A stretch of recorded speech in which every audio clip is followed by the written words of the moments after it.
Hellsplit Arena VR, the review. Hellsplit Arena is a wave slasher with a story. It has been described as a VR horror slasher set in the Middle Ages. You will be fighting an army of the undead, using many different medieval weapons, such as swords, shields, maces, poison, fire, and many other things. This game has been compared to games like Blade and Sorcery. In many ways, it is quite similar, however, it is different in many other aspects. I will be using it to compare some parts just so you have a better understanding if you have played that game before. So, graphics are up first. Now to be honest, the graphics on this game are fantastic. It looks beautiful in an undead sort of way. Personally, it looks and runs better than most games, which is an incredible feat since it's only just a small team of developers. It even runs better than games like Blade and Sorcery. You have a green glow from weapons when they have poison poured on them. I especially love the fire when it's on weapons or on enemies. This just looks amazing and adds to the excitement. There is an epic ragdoll effect on the enemies when you're able to decapitate them and when blood pours out. It sounds gruesome and it really is. When there's a clash between swords, you can visually see the sparks coming out, so it adds to the feeling that there's been an impact of steel. However, one of the main issues I have is that the dead bodies disappear way too quickly. Sometimes a person just wants to toy around with their enemies even after they're dead, just stabbing them, trying to chop off their limbs. But it gets increasingly frustrating when you can't. However, I believe this is so the performance is not affected.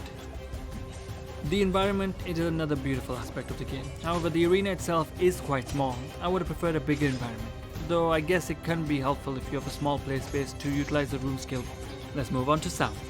To be honest, the sound is quite impressive and varied. You can tell the difference in the footsteps of the unarmored skeletons sounding like bones hitting the floor, and the armored enemies wearing chainmail and the clink-clank of it all. The weapons have different sounds depending on what you're using and what you're hitting.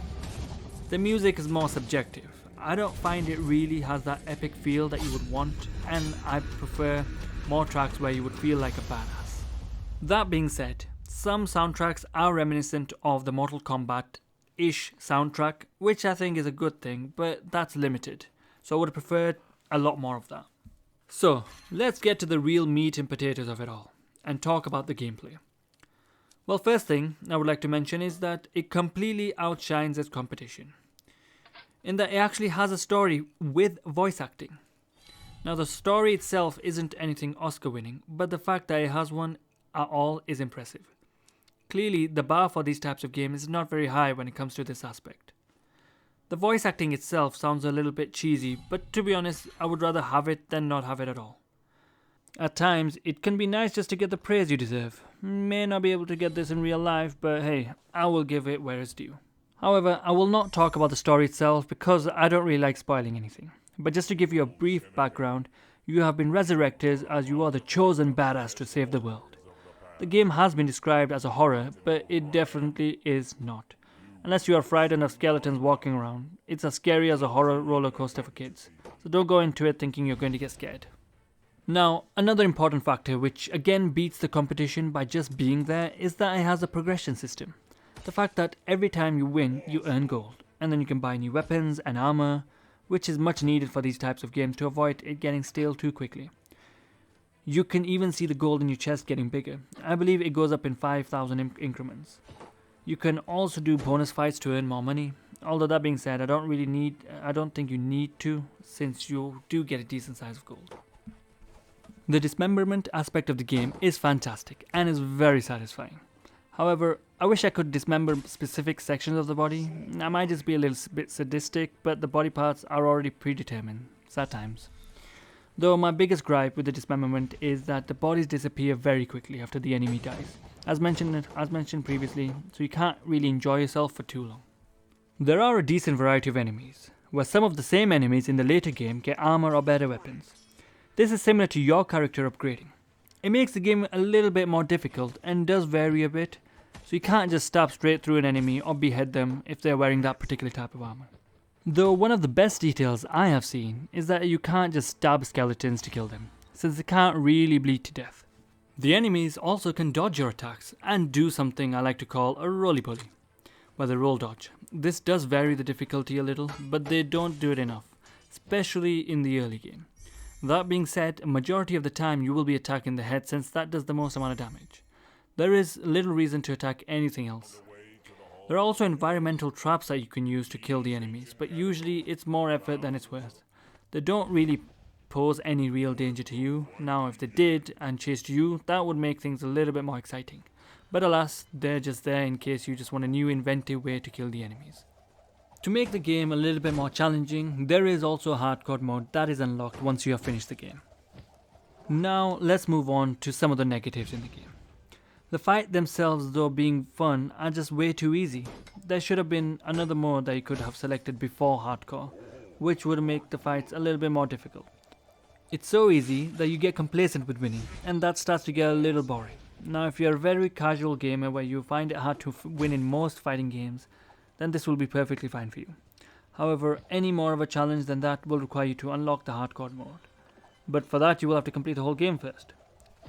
Now I believe just the initial game is around 3 hours, if that, since it's easy to breeze through the story. Additionally, there doesn't seem to be any sort of magic or mental abilities like telekinesis. I might be biased, but in games like these, it only makes it more fun. However, here it's just solely melee combat. Another issue is that there are quite a few bugs right now that need to get ironed out. The developers do listen and look like they are working on improvements, but it is something that needs to be mentioned. For example, the potions, although having cool effects, are either a hit or a miss on whether they will work or not. This should not be the case, especially when the game costs $25 or almost £20. Another important mention is that there are no VR comfort options. Personally, I hate the teleporter option on VR games, but it is an important feature for those that suffer from motion sickness. However, there is no option here, which I believe is an important feature that has been overlooked.